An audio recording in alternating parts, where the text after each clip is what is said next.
Hi everyone. I forgot to unmute my microphone, so I will be doing a voiceover for this video.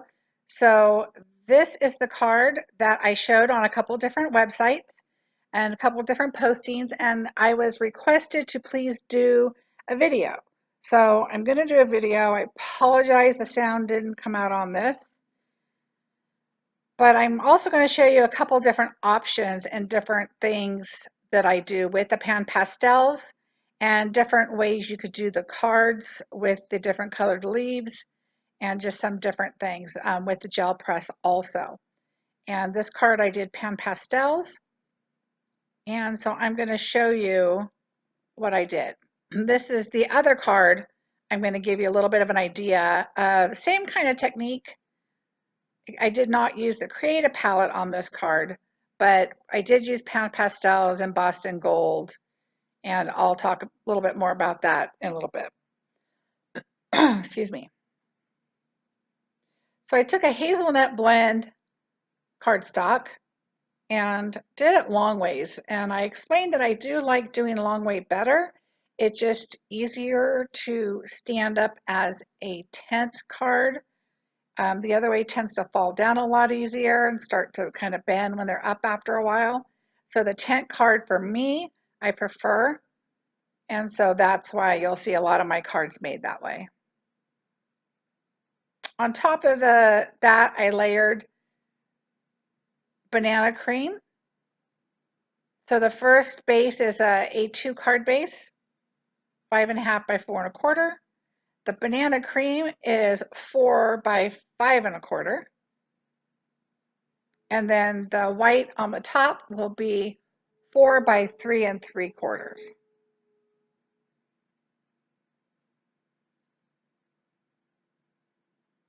I guess it's good the sound wasn't working because right after I started this video, my yard gardener showed up and was mowing and edging right outside my window. So I guess a reason for everything. So I mentioned that I did go ahead and emboss for you. Everybody knows, most everybody knows how to emboss. If you don't, please let me know and I will do a video or something to show you. There is, I believe, some embossing on some of my other videos. So this stamp set is called Harvest Wreath. Has a lot of little tiny pieces. So I really do like that Fun Stamper's Journey, when it has little pieces, they give you the whole plastic rubber part there. So that way you can tell if there's a little piece missing. There are other stamp sets you don't need that, like the tree one here, the Fresh Forest. And it has some great trees in that stamp set. I'm getting ready to work on another project using that. And you can see that it does not need to send you the whole rubber piece because you can tell there's 5 pieces. They're all good sized pieces. You do not need the rubber like a place setting so you can see if you have a piece missing. If you're like me, you've had missing stamps, and sometimes they can be the teeny tiniest little stamp and you don't want to lose it. So you want to be able to know that something goes. I have not used that one yet. There you go. A little tiny one. You don't want to lose that. What I really love about Fun Stamper's Journey stamps is the etched stamp sentiment on the back. The image is etched into the stamp. There's no plastic. There's nothing to stick on there. It is etched in, and they attach to blocks beautifully. I've been with a previous my previous stamping life where you had to add the stickers and they didn't stick, so I stopped adding the stickers and put them in the case, and they still sometimes I just don't think that they stuck. Fun Stamper's Journey stamps come in a little cellophane bag, and this is how it comes with your panel and your stamps, but you can purchase the pouches, which is perfect for storage, and it's a very reasonable price. I don't have it off the top of my head. I will link them in below the video. And what it does is it allows you to just slide your stamp in there. They are gusseted, so I put them in the front, and then I buy the smaller pouches and I put my dies, and then I just slide those in the back, and it works perfect. I saved so much room. I did have everything in the plastic cases Even when I switched companies, I put them in the plastic cases, and it just really wasn't working for me anymore. So I decided to do it this way, which I enjoy because I can just go through and look at the front of the panel and see what stamp set I want.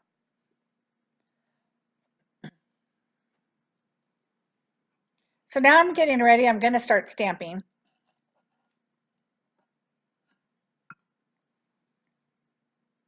And so I did do a couple things ahead of time. So you'll notice that like the gold leaf there on the left, I went ahead and did my embossing ahead of time.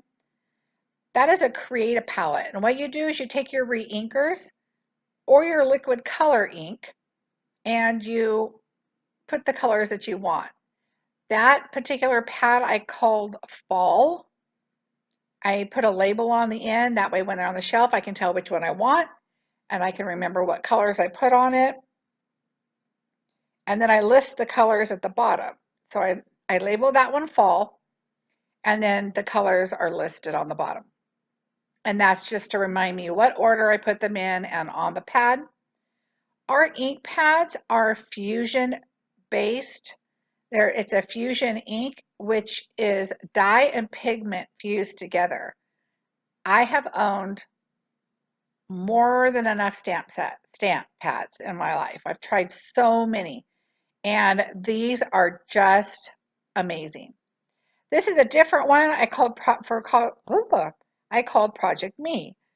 We have a section in our catalog of stamps and colors designated towards this one design section of the catalog.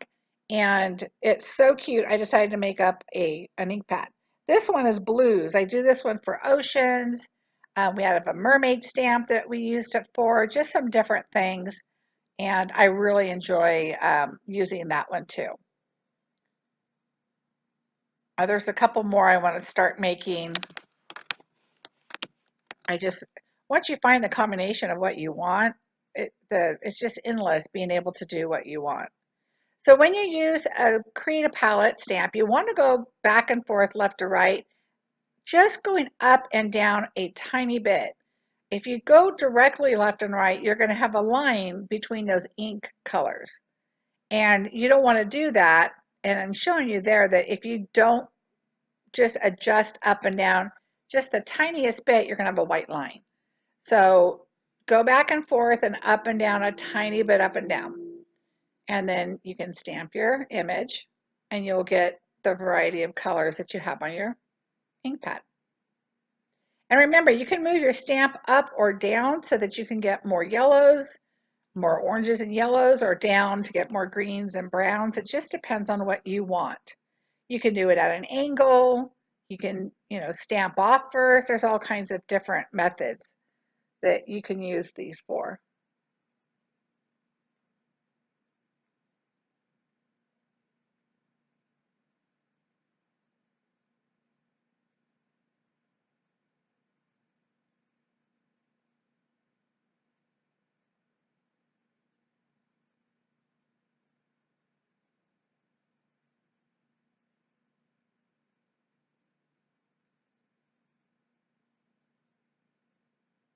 So I did do the gold one there, but I went ahead and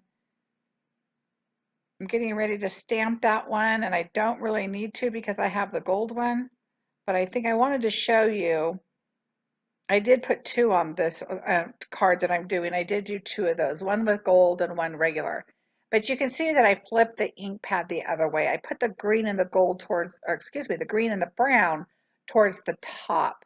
That way when it pokes out, you can see the different colors and it's not all the red and yellows and oranges again. And you'll see when you put the card together how the different colors peek out.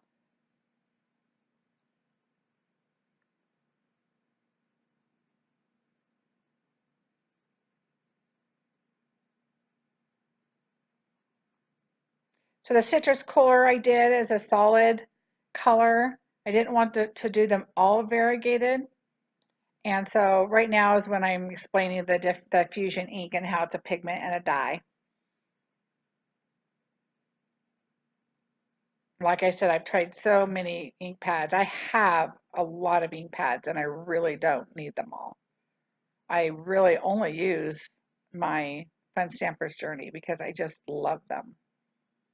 They really are great ink pads. And August, if it's still August, it's the 30th today, so you only have 2 days left, but our ink pads are 20% off right now. So if you wanted to, my website is up above. If you go there, all of the ink pads are 20% off until the end of August. So that's something to think about. At least grab a black and give it a try. It is the best black ink pad I've tried, and I've tried a lot. So right there, what I did is I took the oatmeal cookie and I inked up the whole little acorn. And then I just took the top part and put it in the pumpkin bread just to give it a little bit of color. You can go from lighter to darker on our ink pads. They will not cross-contaminate. So for example, if you went from a yellow to a citrus cooler, that's okay. Oatmeal cookie to the pumpkin bread, that's okay. And right now I'm going to show you, you can see the leaves are like a variegated color, and I'm going to show you how I did that. And again, go with the lighter color first, which is lemongrass. You're going to ink up the whole ink pad, excuse me, the whole stamp.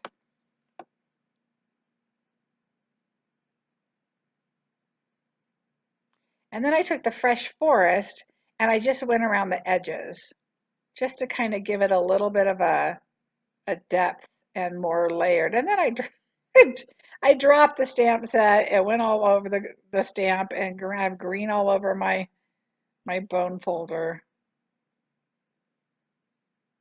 So I decided I better start over. I don't want to cross-contaminate now, but I wanted a good image.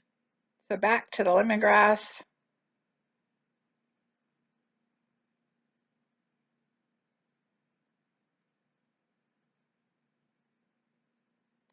And then I took the forest, fresh forest again, and there you go. Now that'll give you some variegation in color. Like I said, a little more depth, a little more interest. I love that technique. And I could have done that with a little orange one too. I might have brought in the pumpkin bread and did a little more brown on the tip. That would have been really pretty too.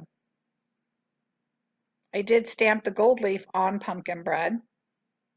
I love the fall colors.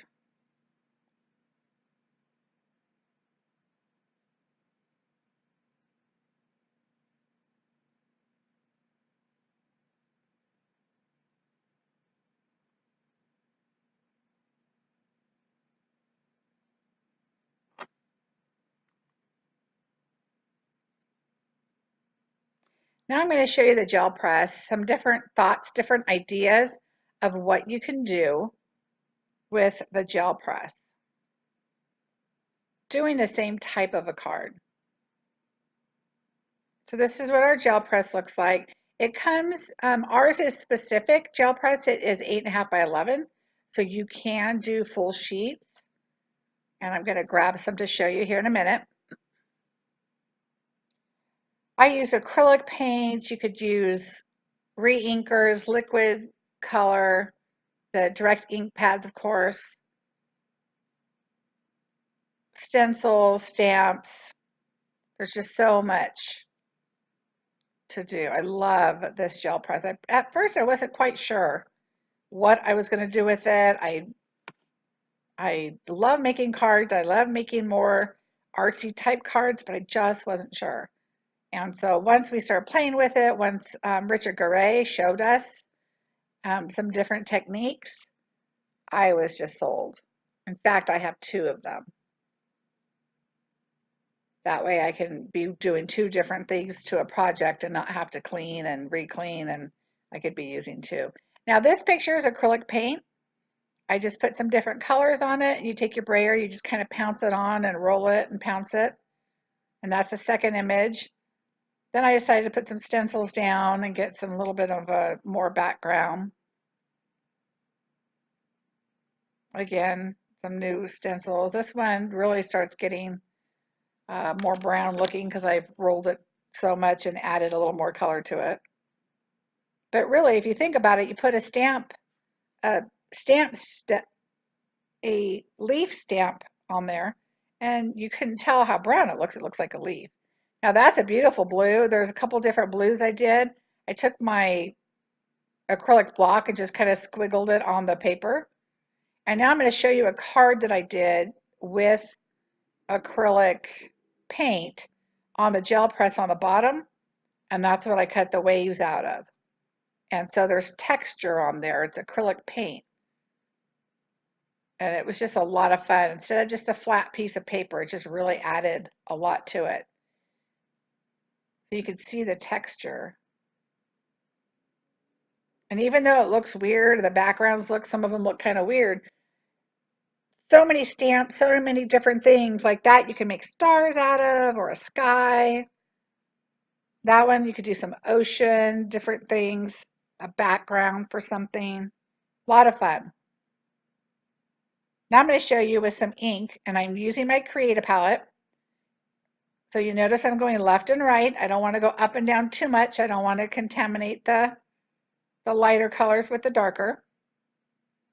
And then I decided I'm going to show you a technique where you could create some backgrounds. So I'm going to take the ink. I have ink pads everywhere. I couldn't find the right one. I'm going to take the Create a Palette ink pad, and I'm going to just ink it up really good. And then I'm going to come all the way down where it ends and start again, and then go back to the top and just go back and forth again. Just so you have like almost a full page there. So there are several techniques you could do. This one I really enjoy. You pay attention to where you're lifting off color, and then place it on a paper, and that could be a background, that could be one that you could die cut. It's going to be lighter, of course, because you're lifting the color. It's not direct color to your stamp. So just keep stamping and create a paper with a background, or you could do solid stamping if you needed to die cut them.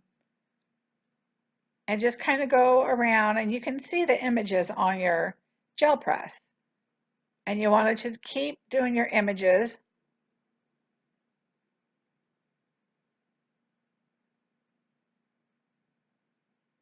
So you have a really fun background.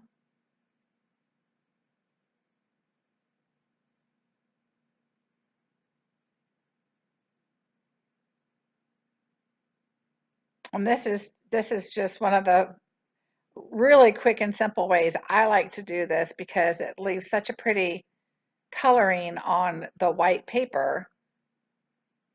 But then you'll see the magic, what happens when you do your cardstock direct to the gel press. Now I'm just making more images on the gel press so you can have a variety there of stuff. Now, if I were really going to use this for a background, I'd pay a little more attention where I lifted color, where I'm laying it down on the paper. But I just wanted to kind of show you some different ideas of what you can do with the gel press. So there you lift, that's called lifting a print. And you could probably do it again, and you could probably brayer a little bit of paint on top of that and lift again, and you'll probably still see leaf prints. It's just amazing. Another way to lift is to lift a little more color is to use your clear pigment. You use your clear pigment pad, and that lifts colors really well too. Now I'm going to show you a solid color to use. You can still see those colors on there, and that's okay. Right now I'm using a darker color, but I didn't clean it off very well, and I had mentioned that I just wanted to show you some different ways. And so yes, you're looking at that and you're thinking, well, I could just do that from an ink pad. Why would I be doing that? You could add two colors on your gel press. Add two different colors and lift them up, and they'll be nicely variegated with depth. But when you put another piece of paper directly onto your gel press and lift that, now see, that's not going to be a perfectly good square, which is okay because I just wanted to show it to you. But you would want to make sure it's going to cover your whole paper when you do something like this. And that could be a background, that could be all different kinds of things. You could die cut those out and have some amazing leaves. So those were just giving you ideas. Like I said, we have acrylic paint, liquid colors, re-inkers, we have modeling paste, just so many things that you can use on there. And I'm going to show you how to use the pan pastels, and you could also take your spatula and just scratch a little bit of the pan pastels into our modeling paste, and they color beautifully. That's another thing you can do if there's a certain color of modeling paste that you'd like. So that's just my quick little note about the gel press there, just a couple things to show you. I do have more videos with the gel press, so you'll have to look for those and get some more ideas.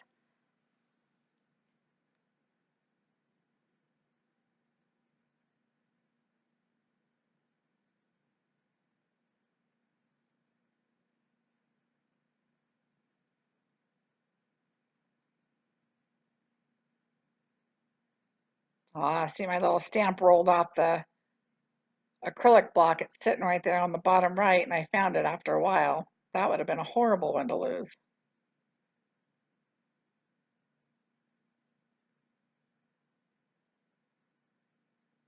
So now I'm going to show you how to use the pan pastels. I already went ahead and gold embossed the wreath there for you. And as you see on my card, I did the wreath a little to the left because I wanted to do the leaves up the right side. Now these are how the pan pastels come. That collection is called Rich Sorbet. And that was one of my favorite ones because I do like to do flowers. And so that was a good package for that. But I like to take them out and put them, they all screw together. And then I put the name of it on top. And then on the side, I put what the color is. And then you'll see on those, it says CD for Confectionery Days, which is that set's name. That one's Party Pop. And I have the names on the top and then what colors they are on the side. I like to store them like that. They take a lot less room, especially on my desk when I'm using them. That sponge I happen to cut in half. I'll show you what a real one that comes with the pan pastels look like. And they have refills. Now that one is a colorless blender. It's a colorless one. But what we do with that is not only do you blend your colors with it, is we use it kind of like an embossing buddy. You just barely tap that in there, wipe it on your page. There is no extra embossing powder going to stick to your page. It works fantastic. So I keep that one handy all the time. And with the pan pastels, you barely need to tap the color. You'll see I hold one up to the camera that I've been using these for a very long time, over a year, and there's barely a dent in them. You also will get these wands with these little footies, sponges on the ends. They're very delicate because you just need a light touch. So when you use them, you just want to pat your sponge or your little footy sponge onto here. And I'm showing you all the different ones. And I have some colors almost from each of them that I'm using. Those 4 that I have in my hand I'm showing you are new, and you can buy those individually now. The other ones come as sets. The colorless comes with the gold and the silver shimmer, and those are beautiful too. And those you can buy as a set.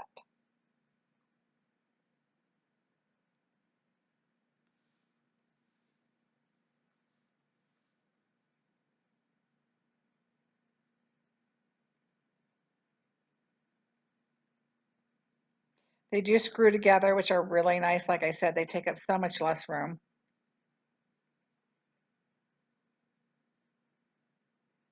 Okay, so now I'm just putting the ones out that I'm going to use. I don't need them all.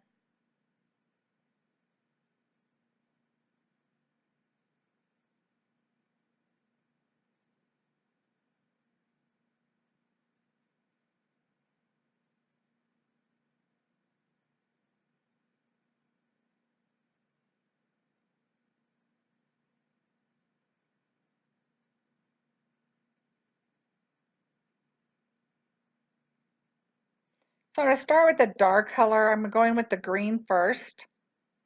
And you just kind of put it where you want. And I don't do, there you can see, it's barely used. They'll last a really long time. I don't really use, I didn't do this card as dark as the other one. So it just depends on what you want. I decided to do this one just a little bit lighter.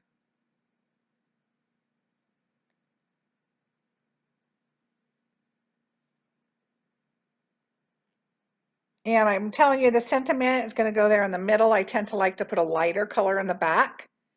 And then that leaf is done a little bit differently, the background. So I'm going to show you how I did that also.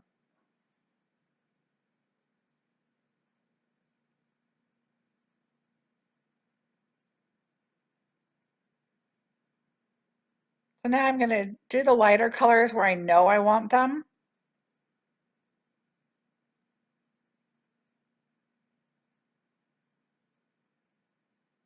And the sponges, you'll notice I could have used the yellow and then moved to the orange on the same side of the sponge, but I did a lot of these cards at a time, so that's why I chose to just cut a sponge in half and have all four sides of the colors and just work with that because I was doing so many at a time.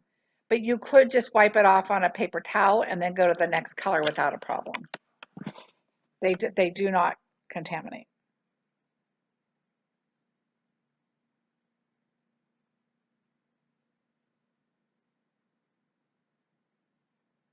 So now I'm adding the citrus orange. I'm wanting the yellow a little bit more blended right there.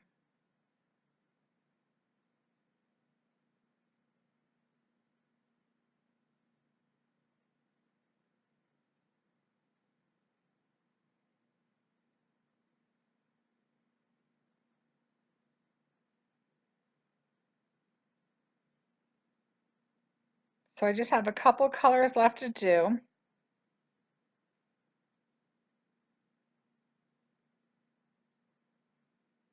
It's the raspberry berry and the hazelnut blend.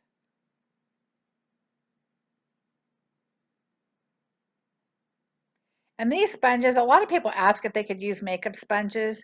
I mean, you could try. I've heard people that did try weren't happy with it. These sponges, I think, are a little more dense than the makeup sponges, and they're soft. It's kind of hard to explain. To me, they are different than the makeup blending brushes, sponges. So you just put whatever color you want wherever you want it.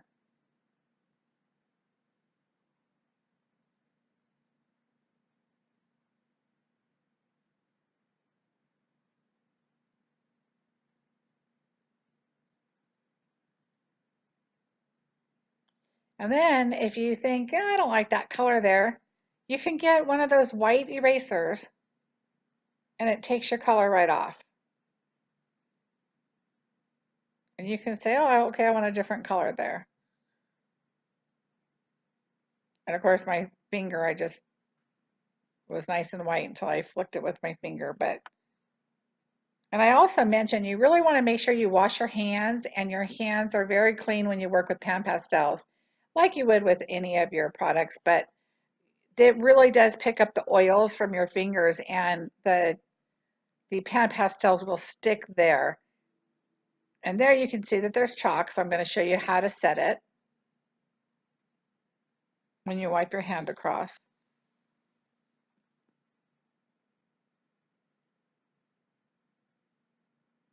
You take a dry, I like to use a dry baby wipe. A lot of times when I'm done with my stamping at the end of the night, I'll put a baby cloth, a baby wipe, just lay it somewhere so that it's nice and dry for the next day, because there's always some project that I'm using that a dry baby wipe would be great. And so this is, I just basically burnish it in. Some people spray a light coating of hairspray over, and you can. I have done that. It does work, but I actually prefer to just burnish it in if I can, if it's something that I can burnish it in. Because if this blends over and bleeds over just a tiny bit, it's not going to hurt it. And see, now there is none.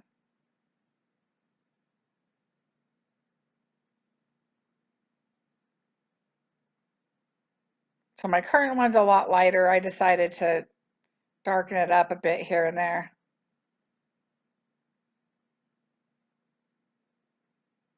Just to add a little more color.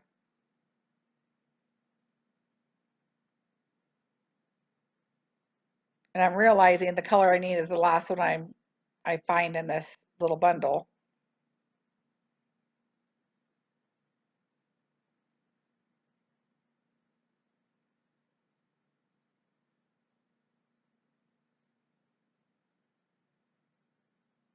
I just wanted to darken it up in a few spots. I do like the darker colors. So to me, that looks much better. So again, you'll see that the wreath is stamped to the left a little bit because I have the leaves coming up the right side, and I really wanted to see a lot of that embossed gold wreath. So I just stamped it off to the left a bit.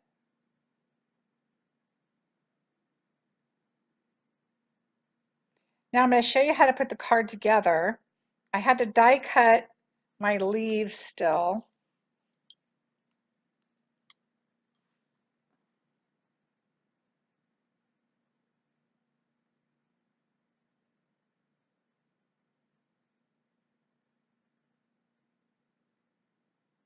So I do just glue this onto the back of, or to the front side of the banana cream.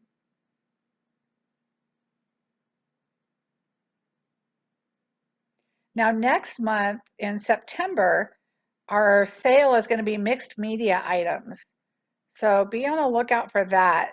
There's going to be the gel press, I believe, is on there, acrylic paints, the brayer, just some different, I think, modeling paste. I haven't reviewed the whole list, but there's a lot of stuff on there that's on sale. This next month is a special. And a new special, if you decide to become a coach, there's a whole beginner mixed media kit that with your first $150 order, once you sign up as a coach, Richard's going to send to you for free. And that truly is an amazing deal. So now I talk about when you do your die cutting, and of course you don't want to put your two dies too close together because if they overlap, there's going to be an issue. Now sometimes what I'll do is I'll put some, if they're close enough, and I think they'll be okay, I might add a little bit of removable tape so that it doesn't become an issue. Like on those are fairly close. I taped one. I'll put the top cutting plate on there and then I'll just hold it down and watch it to make sure those aren't shimmying on top of each other and hurt each other.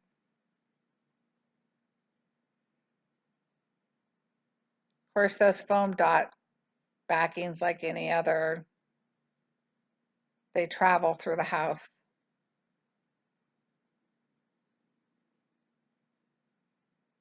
This is the Amaze machine. It is truly an amazing machine. I love the flat base. I do a video and I talk a little bit more about the machine, but it is a flat base. It's really nice when you carry it. It doesn't teeter back and forth, and it's just a nice solid base. And then we have our platinum machine, and that one where the two sides fold down, you can put in an 8.5 by 11 paper and cut. Also, it does our steel ruled dies, as this one does too, but we do have a lot of 8.5 by 11 steel ruled dies. We have some 3D projects and some different larger dies that steel rule and regular dies that can go through our platinum machine.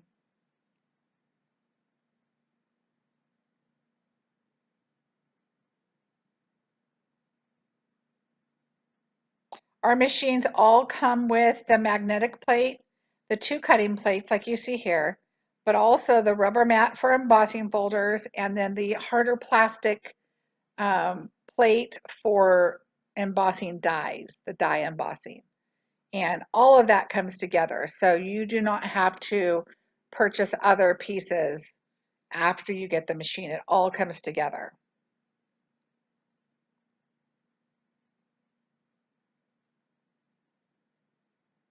Of course, you can't waste paper, so I'm keeping the other piece.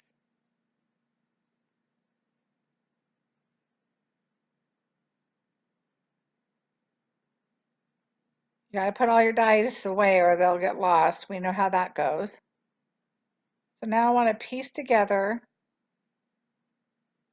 all the leaves and show you how I did that. And I do the sentiment first. That way I know it's in the place I want it to be.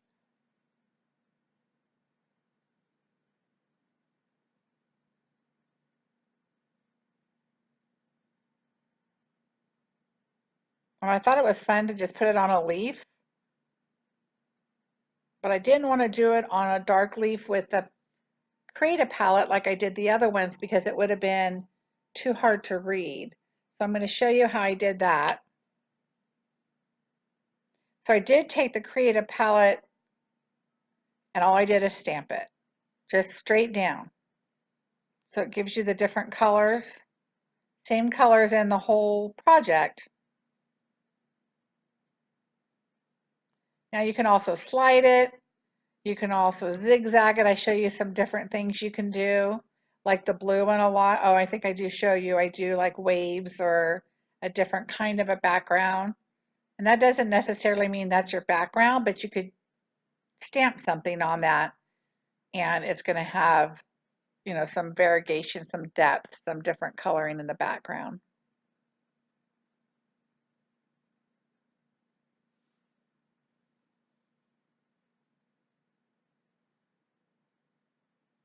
And then I showed you the blue one that I made.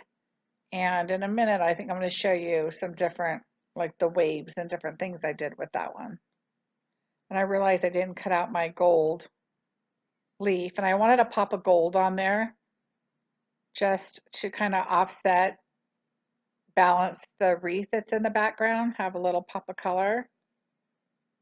And so the twine I have on there is like a neutral with some gold in it. So just to add a little sparkle. I tend to like gold a lot with fall.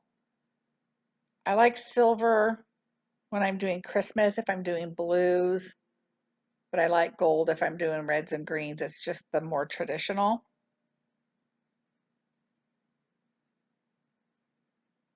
But you see how easy it is to just grab that machine and move it, and it's just truly is an amazing machine. I love it.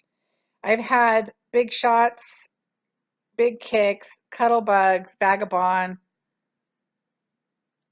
I think there was the old Sizzix one. And truly the Amaze is my favorite. Now I do use the Platinum. That one you can move around easily also, but I tend to keep that one more stationary and use it for the larger dies and different things. But the Amaze I just kind of carry around with me and have it right there to use. So I'm showing you how I placed my leaves. This one I glue down. The rest of them I pop up.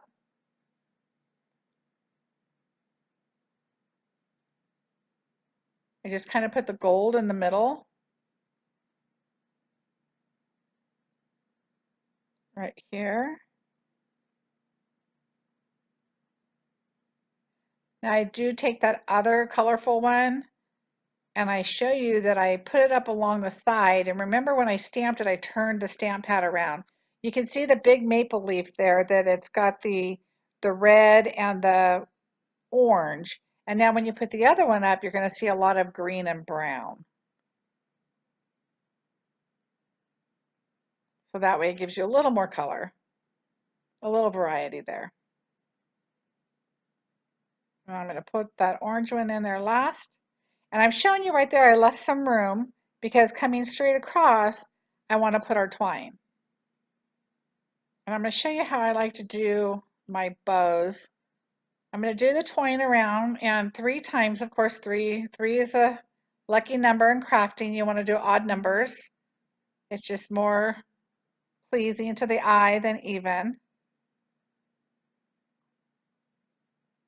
So I'm going to move that over towards the middle and tie a knot. I like to have more than just 2 little strings hanging down, especially when I'm going to be doing a triple bow. So I'm tying that in the middle. And now I'm going to show you how Richard Garay showed us how to do a triple bow. You're going to hold it between your thumb and your middle finger. And your index finger, how far out it is or how close it is what the size of bow you want. And I want a fairly small bow, so I'm going to do it shorter like that. So you're going to wrap around 1, 2, 3 times. You want to cut down a little ways. Give yourself some working space. Now you're going to take that last tail, and that's your 3rd time around that you're doing. And you're going to go underneath and through your fingers to the back. And when you cross it over in the front, you're going to notice it makes a hole, a circle. And now you want to bring it from the back to the front. And that makes it a knot. So now I want to show you again. 1, 2, 3. You're going to go through the back.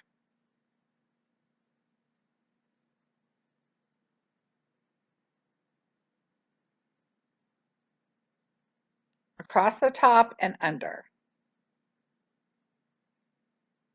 And then pull it nice and tight. And there you go. Now what I want to do is I want to lay it down there and just tie it in a knot really good. So I tie it twice. And it's okay because we're going to put our little acorn on top of that. So you don't really have to worry about going over, under, and all that. Make it look nice. Just tie it. And then I tie it one more time.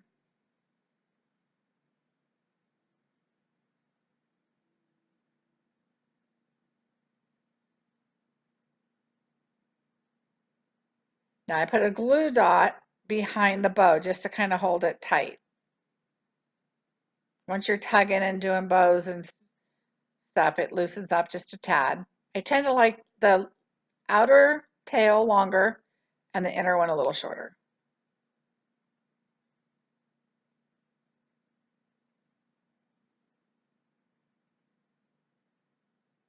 So I take my bloom tool, I grab a glue dot,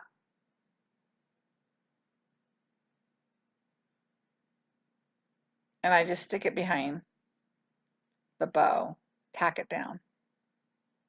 Okay. Now you want to put some silk on. I went ahead and added it actually to the base first because I don't mind the silk getting on the base.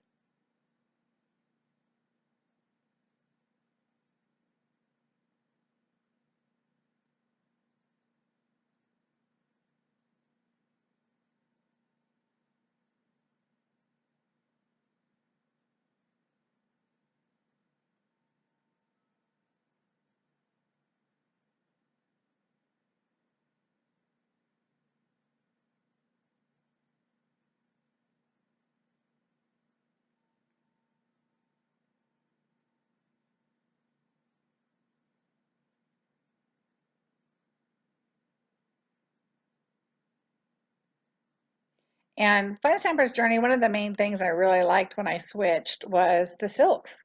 I love the artsy fartsy type stuff, so The silks and the splashes I really like.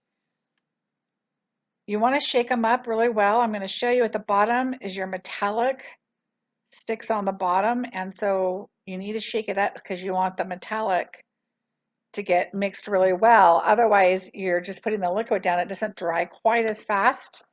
So you want to make sure that you shake them. And then you take the lid off and it looks like a nail polish, but you'll see a little bend in the brush and you want it to be pointing down to your project. Oh, I decided I was going to show you the sparkle silk. That's my favorite. It's clear and it just makes everything sparkly and really fun, but it just wasn't, I didn't think it would go on a fall card as well. The fall card to me is a little more rustic. And so I didn't put the sparkle silk, but the bronze and the citrus cooler do have a metallic sparkle in it. And I thought that was okay. I'm showing you that there is metallic, so you want to make sure you shake them. That one's shaken enough already. Have it pointing down. Be careful with stuff next to it because it is a little messy. You can see it kind of splattering. I usually designate a box, either a box my product came in or a shoe box or something. It just helps contain it a little bit. The silks are not as messy as the splashes. And I'll show you the splashes. There you go. There's the shimmer gold one. It's not shaken. You can see the metallic at the bottom. And when you shake it up, it's really sparkly. And those, when you barely squeeze the nozzle, it'll just kind of drop. But when you do a tight squeeze, it's a mist. And that you definitely want a box or some type of a shield.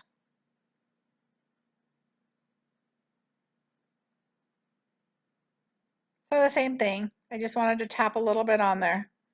Add a little. I like this. Some people like their cards super clean and crisp, and I'm okay with more of the artsy rustic kind. And of course, it does depend on your card. Some cards you think, nope, it's good just like it is, and some's like, oh, you want to add a little something. I tend to add a lot the to my cards. I like sparkle silk and some of these other silks. Now I'm going to add, I just glued the little acorn down because it's kind of just writing on top of the bow there on the twine. You want to make sure it's going to stay, so I like to put a glob of glue. Now I'm showing you this other card. It's basically the same type of card. I did gold clear pigment and then I gold embossed. Oh, I'm jumping to the bloom tools now, sorry. That is for a scoring or doing flowers or whatever type. You just pull it back and it comes out. But they lock in. There's a pointy one, a bent one. There's a little spatula. That's another point. There's the spatula. I don't remember how many pieces come with them, but they're an amazing tool. I will also put the information for those down at the bottom. It's only one tool with all the pieces, but I like to have two so that I can have each end have different, what I use the most. And it has the dots. You can have it long or short or whatever you're comfortable with.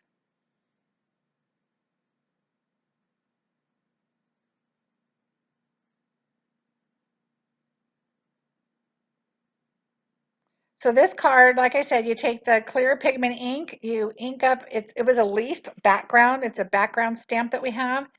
I inked it up, I gold embossed it, and then everything is pan pastels. Even the word thanks, even the leaves on there, the leaves are from a totally different set. I think it's called Snapshot something. And what I did is I just did a blob of purple, a blob, of each of those three colors, and then I die cut those leaves. And those leaves look like suede. They're like really, those lines are cut all the way through. They're very delicate, but they're really cool looking. And so I just pan pastel those. I did it on the same, that oatmeal cookie color. And I'm telling you, all I did is rub the pan pastels and then I die cut them. And same with the thanks. Because when I pulled out the same color paper, it just was too vibrant. And with the powder on paper, it's a little more subdued a little. And that's what I wanted. So I decided to do that and then do the thanks and cut it out. So those are just showing you some different ideas with pan pastels, how I made the cards, and the different techniques you can use. I hope you enjoyed the video. I hope that explained everything to you on what was made on the card. Ignore the mess in the back of me. Gee, I had a big event. Richard actually came to town. I made manager, and that was one of our celebration things as he came to town, and my downline was here, and we had a really great day with him showing us a bunch of stuff. So I have stuff everywhere and stuff not even unpacked yet. But anyway, I wanted to share that card with you. You guys asked for me to make the card. I really do appreciate you spending time with me. Please go to my website. At the top of the page, it says catalogs. We have two amazing catalogs right now. We do have the largest catalog in the industry, 364 pages, and it has some amazing things to look at. If you have any questions on any of the product that I used today, please let me know. I would be more than happy to give you some more information on it. I'm talking about how my hair looks a mess. I think it's 113 today or something close to that. And I was out running errands, but I really want to get this video done for you, so I decided to just pop on and quickly do it for you. So I hope you enjoy the video, you guys. Thanks for being patient. Sorry for the voiceover. I've done that once before, and I told myself it would not happen again, but it happens, I guess. Please subscribe. That way when I do more videos, they'll pop up and you can see them. There are some other ones on here that you can please take a look at and find some fun, interesting things. Learn a little bit more about Fun Stamper's journey. Thank you so much, and I hope to see you soon. And don't forget to make your crafting journey amazing.